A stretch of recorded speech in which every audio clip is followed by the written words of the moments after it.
Poles తోలిన తర్వాత బహుశా Telugu Desam party వాళ్ళు వెళ్ళి మీరు మాకు తెలియకుండా ఏ విధంగా తోలారు అని చెప్పి ప్రశ్నించారో ఏమో తెలియదు, కానీ అక్కడికి పని ఆపేసిన తర్వాత ఎందుకు నా పని ఆపేశారు అని చెప్పి హరి వెళ్ళి ఆ పొదలకూరు ఏఈని ఎలక్ట్రిసిటీ ఏఈని అడిగితే ఆయన చెప్పినటువంటి మాట, నువ్వు ఒకసారి వెళ్ళి తెలుగుదేశం పార్టీ వాళ్ళ చేత ఒక ఫోన్ చేయిస్తే నేను మీకు ఈ కనెక్షన్ ఇచ్చేస్తాను అని చెప్పడం జరిగింది. నేను వాళ్ళ గడప తొక్కను కాబట్టి వాళ్ళ దగ్గరికి వెళితే తప్ప కుదరదు అంటే నేను కట్టినటువంటి డబ్బులు నాకు ఇచ్చేయండి అని చెప్పి ఆయన చెప్పడం జరిగింది. దానిలో వెంటనే ఆ ఏఈ దుర్భాషలాడడం, ఆ డబ్బులు తిరిగి ఇవ్వడానికి నిరాకరించడం, వీటన్నిటితో పాటు ఆయన వెంటనే ఫోన్ చేసి తెలుగుదేశం పార్టీ నాయకులకు చెప్పడం, ఈ విధంగా మీరు ఆపమన్నారు, నేను ఆపాను, అతను నా మీద వచ్చి ఈ విధంగా అరిసిపోయాడని చెప్పడం, వాళ్ళు వెంటనే పోలీస్ స్టేషన్కి ఎస్ఐకి ఫోన్ చేసి చెప్పడం, ఆ ఎస్ఐ వెంటనే ఒక ఎటువంటి ఫిర్యాదు లేకుండానే వాళ్ళని పిలిపించడం, కొట్టడం, మరలా మీరు సరిగ్గా కొట్టడం లేదని తెలుగుదేశం పార్టీ వాళ్ళు చెప్తే దానికి సంబంధించి వీడియో కాల్లో చూపించి మరీ కొట్టడం, ఇవన్నీ జరిగిన మీదట మేము రైతులకి ప్రభుత్వం ఇప్పటికే అన్ని రకాలుగా మోసం చేసింది. రైతులకు యూరియా దగ్గర నుంచి, సాగునీరు దగ్గర నుంచి, గిట్టుబాటు ధరల దగ్గర నుంచి అన్ని విధాలా మోసం చేసింది చంద్రబాబు ప్రభుత్వం.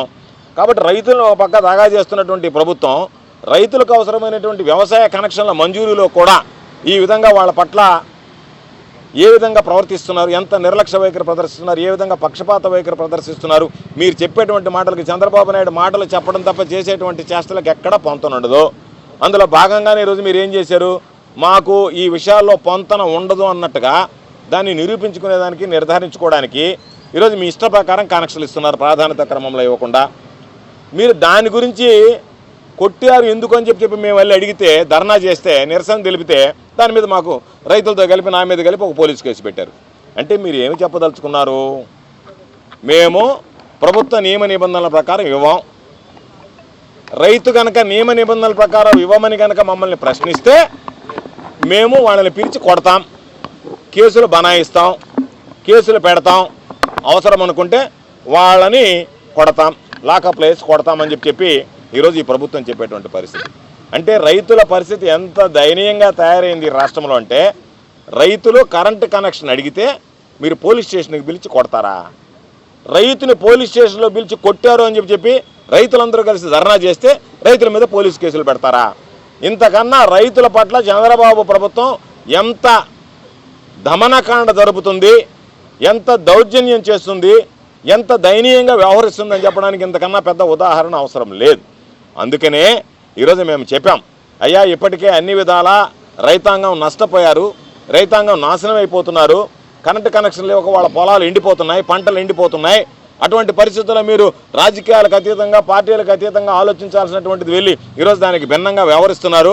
మేము అధికారం అనుభవించాం, మేము అధికారంలో ఉన్నాం, శాసనసభ్యులుగా 10 సంవత్సరాలు ఉన్నాం, మంత్రిగా ఉన్నాం, జిల్లా పరిషత్ చైర్మన్గా ఉన్నాం. నేను ఎస్సీ గారిని అడిగా, నేను లేనప్పుడు మీ వాళ్ళని పిలిచి అడగండి, నేను కానీ మా నాయకులు కానీ ఎవరైనా సరే అయ్యా వీళ్ళకి ఇవ్వద్దు కనెక్షన్ అని ఎప్పుడన్నా చెప్పామా అని చెప్పి మీరు వాళ్ళతో రహస్యంగా విచారణ జరిపి ఒక నివేదిక తీసుకోండి, వివరాలు రాబట్టండి.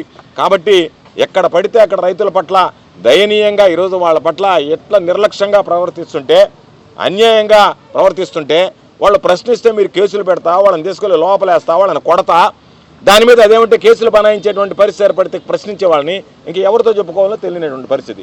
కాబట్టి రాష్ట్రంలో రైతాంగం ఎంత దయనీయమైనటువంటి పరిస్థితిలో ఉన్నారనేటువంటి దానికి ఇది ఒక ఉదాహరణ అని చెప్పి సందర్భంగా తెలియజేస్తూ ఆధారాలతో సహా చూపించాం.